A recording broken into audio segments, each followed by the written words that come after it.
दोस्तों आप देख रहे हैं 4 PM मिडिल ईस्ट और मैं हूं आपके साथ सिमरन। 4 PM के इस चैनल पे हम आपके लिए लेके आते हैं खाड़ी देशों से जुड़ी जरूरी जानकारी और रोचक कहानियां। साथ ही यहां हम दुनिया की तमाम बड़ी खबरों को आपके सामने पेश करते हैं। इसी कड़ी में आज हम बात करने वाले हैं एक बेहद अहम खबर के बारे में। दोस्तों आपको बता दें कि दुबई एयरपोर्ट पे कस्टम्स में हाल ही में एक बड़ा बदलाव हुआ है, जिसके बारे में हम इस वीडियो में आपसे बात करेंगे। ये बदलाव दुबई कस्टम्स और दुनिया के सबसे बड़ी क्रिप्टो एक्सचेंज बिनॉन्स के बीच हुए एक समझौते से हुआ है। इस समझौते के तहत अब कस्टम्स और लॉजिस्टिक्स पेमेंट के लिए क्रिप्टो करेंसी का इस्तेमाल किया जा सकता है। तो दोस्तों बिना देरी के चलिए वीडियो को शुरू करते हैं। सबसे पहले दुबई एयरपोर्ट और कस्टम्स क्या है इसको समझते हैं। दुबई इंटरनेशनल एयरपोर्ट दुनिया के सबसे व्यस्त एयरपोर्ट्स में से एक है। यहाँ हर साल करोड़ों यात्री आते जाते हैं और कस्टम डिपार्टमेंट का काम है कि यात्रियों के सामान की जांच करें, ड्यूटी टैक्स लगाए अगर जरूरी हो और देश के नियमों के मुताबिक चीजों को आने जाने की इजाजत दे। कस्टम में परमिट का मतलब होता है एक तरह की अनुमति जो कुछ खास सामान जैसे कि दवाई, इलेक्ट्रॉनिक्स या वैल्यूएबल आइटम्स के लिए चाहिए होती हैं। पहले इन परमिट्स या फिर पेमेंट्स के लिए लोग कैश, क्रेडिट कार्ड या बैंक ट्रांसफर इस्तेमाल करते थे, लेकिन अब बड़ा बदलाव ये है कि दुबई कस्टम्स में क्रिप्टो करेंसी को स्वीकार करना शुरू कर दिया है। इसका मतलब है कि अगर आपको कोई ड्यूटी चुकानी है या परमिट फीस तो अब बिटकॉइन जैसी क्रिप्टो से पे कर सकते हैं। ये बिना पैसे के से शायद तात्पर्य है कि बिना ट्रेडिशनल करेंसी के, लेकिन असल में पेमेंट तो होता ही है, सिर्फ तरीका नया है।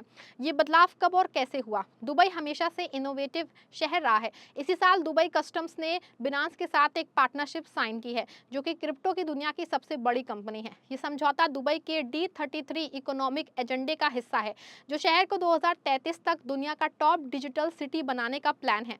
पहले कस्टम्स में पेमेंट में देरी होती थी, कागजी काम ज्यादा था और ट्रांसफर फीस लगती थी। अब क्रिप्टो से पेमेंट तेज, सस्ता और ट्रांसपेरेंट होगा। ब्लॉकचेन टेक्नोलॉजी की वजह से हर ट्रांजैक्शन रिकॉर्डेड रहेगा, जिससे फ्रॉड कम होगा। यात्रियों के लिए ये मतलब है कि अगर आप दुबई से सामान ले रहे हैं और कोई परमिट चाहिए तो आप बिनांस पे ऐप से क्रिप्टो पे कर सकते हैं। लेकिन ध्यान दें, परमिट फ्री नहीं है, सिर्फ पेमेंट का मोड बदला है। अब सवाल ये उठता है कि क्रिप्टो करेंसी क्या है। इसे आसान तरीके से समझते हैं। क्रिप्टो एक डिजिटल मुद्रा है, जैसे बिटकॉइन, ईथर या USDT। ये बैंक या सरकार से अलग चलती है और ब्लॉकचेन नाम की टेक्नोलॉजी पे आधारित है, जो एक तरह की डिजिटल चेंजर बुक है। यहाँ हर ट्रांजैक्शन सुरक्षित तरीके से सेव होता है। दुबई में क्रिप्टो बहुत पॉपुलर है क्योंकि यहाँ टैक्स कम है और बिजनेस फ्रेंडली इन्वायरमेंट है। अब कस्टम्स से इसका इस्तेमाल मतलब है कि अगर आप एयरपोर्ट पे हैं और आपके सामान पे ड्यूटी लगी तो आप अपना वॉलेट से क्रिप्टो ट्रांसफर कर सकते हैं। इससे समय बचता है क्योंकि ट्रेडिशनल बैंक ट्रांसफर में 2 से 3 दिन लग सकते हैं, लेकिन दोस्तों क्रिप्टो में मिनटों में हो जाता है। छोटे व्यापारियों या SME यानी कि स्मॉल मीडियम इंटरप्राइजेस के लिए ये बड़ा बदलाव है, क्योंकि वे आसानी से इंपोर्ट एक्सपोर्ट कर सकते हैं। अब बात करते हैं यात्रियों पे इसका क्या असर पड़ेगा। अगर आप दुबई एयरपोर्ट से यात्रा कर रहे हैं और आपके पास सामान है जैसे गिफ्ट, सिगरेट या वैल्यूएबल आइटम्स, तो पहले की तरह नियम है। उदाहरण के लिए 3000 दरहम तक के गिफ्ट्स पे कोई ड्यूटी नहीं लगती, लेकिन उससे ज्यादा पे लग सकती है। रिस्ट्रिक्टेड आइटम जैसे दवाएं या हथियारों के लिए परमिट चाहिए, जो संबंधित अथॉरिटी से मिलता है। नया बदलाव ये है कि अगर कोई फीस है तो आप क्रिप्टो से पे कर सकते हैं बिना पैसे के। इसका मतलब है कि कैश कैरी करने की जरूरत नहीं, डिजिटल वॉलेट से हो जाएगा। इससे यात्रा आसान हो जाती है, खास के उन लोगों के लिए जो क्रिप्टो यूज करते हैं। लेकिन अगर आप क्रिप्टो नहीं जानते तो पुराने तरीके भी उपलब्ध रहेंगे। दुबई एयरपोर्ट पे अब शायद क्रिप्टो पेमेंट कियोस्क या ऐप इंटीग्रेशन होगा। ये बदलाव के फायदे क्या हैं दोस्तों? सबसे बड़ा फायदा है स्पीड। कस्टम्स क्लियरेंस तेज हो जाएगा क्योंकि पेमेंट इंस्टेंट होगा। दूसरा, कास्ट कम होगी क्योंकि क्रिप्टो ट्रांसफर में बैंक फीस नहीं लगती। तीसरा, ट्रांसपेरेंसी बढ़ेगी क्योंकि ब्लॉकचेन से हर डिटेल ट्रैकेबल है। दुबई की अर्थव्यवस्था के लिए ये अच्छा है क्योंकि ज़्यादा ट्रेडर्स आकर्षित होंगे, SME को बूस्ट मिलेगा और दुबई को ग्लोबल ट्रेड हब बनाने में मदद मिलेगी। पर्यावरण के लिहाज से भी अच्छा क्योंकि कम पेपर वर्क होगा। लेकिन कुछ चुनौतियां भी हैं, जैसे क्रिप्टो की वैलिडिटी यानी कि कीमत ऊपर नीचे होना, सिक्योरिटी रिस्क और सभी को ट्रेनिंग की जरूरत। दुबई कस्टम्स इन पे काम कर रहा है। अब थोड़ा बैकग्राउंड को जानते हैं। दुबई हमेशा टेक्नोलॉजी को अपनाने में आगे रहा है। 2017 से ही यहाँ ब्लॉकचेन स्ट्रेटेजी है जो, और अब 2025 में क्रिप्टो को कस्टम्स में लाना एक लॉजिकल स्टेप है। बिनांस के साथ पार्टनरशिप से दुबई को क्रिप्टो इकोनॉमिक सिस्टम में काफ़ी ज़्यादा उसमें मजबूती पोजीशन मिलेगी।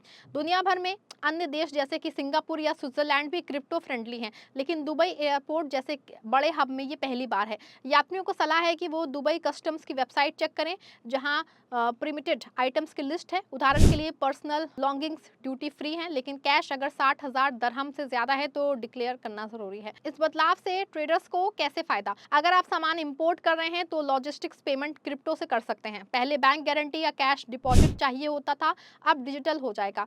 परमिट के लिए अप्लाई ऑनलाइन हो सकता है और फीस क्रिप्टो में, लेकिन फिर से फ्री नहीं है, सिर्फ पेमेंट मोड नया है। शेयर्ड डेडलाइन में बिना पैसे के, मतलब बिना डिजिटल मनी के है। इंडियन ट्रैवलर्स के लिए ये अच्छा है क्योंकि दुबई में बहुत भारतीय जाते हैं और क्रिप्टो इंडिया में भी पॉपुलर हो रहा है। लेकिन इंडिया में क्रिप्टो पे टैक्स नियम चेक करें। दुबई एयरपोर्ट के कस्टम प्रोसेस को और समझते हैं। अब आते हैं तो ग्रीन चैनल पे अगर कुछ डिक्लेयर नहीं है, रेड चैनल अगर है। अब क्रिप्टो से अगर ड्यूटी पे करनी है तो ऐप से हो जाएगा। ये बदलाव इसी तरह से साल से प्रभावी है और जैसा कि हाल ही के गाइडलाइंस में है। यूएई की फेडरल अथॉरिटी ने भी नए रूल्स जारी किए हैं, जिसमें गिफ्ट्स पे लिमिट 3,000 दरहम है। रजिस्ट्रिक्टेड आइटम्स के लिए प्रायर अप्रूवल चाहिए, लेकिन फीस अलग से है तो क्रिप्टो से। इसके अलावा दुबई में अन्य बदलाव भी हो रहे हैं, जैसे एआई टेक्नोलॉजी से पासपोर्ट चेक बिना लाइन के, लेकिन मुख्य बदलाव क्रिप्टो का है। अगर आप ट्रैवल प्लान कर रहे हैं तो आप क्रिप्टो वॉलेट रेडी रखें। कुल मिला के ये दुबई को मॉडर्न बनाने का कदम है। अब इस बदलाव के संभावित इम्पैक्ट पे बात करते हैं। अर्थव्यवस्था में ग्रोथ आएगी क्योंकि ज्यादा इन्वेस्टर्स आएंगे। टूरिज्म बढ़ेगा क्योंकि ट्रैवल आसान होगा, लेकिन सिक्योरिटी के लिए कस्टम सख्त रहेगा, जैसे बैन आइटम्स पे कोई छूट नहीं। नार्कोटिक्स, काउंटरफिट या रिजेक्टिव मटेरियल बैन है। अब बात की जाए यात्रियों के लिए टिप्स, हमेशा डिक्लेयर करें। अगर वैल्यू ज़्यादा है, क्रिप्टो यूज़ करने से पहले ऐप डाउनलोड करें। अगर नहीं जानते तो पुराने तरीके से यूज़ करें। ये बदलाव दुनिया को दिखाता है कि दुबई फ्यूचर रेडी है। दोस्तों, अगर आपको वीडियो पसंद आए है, वीडियो को लाइक शेयर करें, चैनल को सब्सक्राइब भी करिएगा।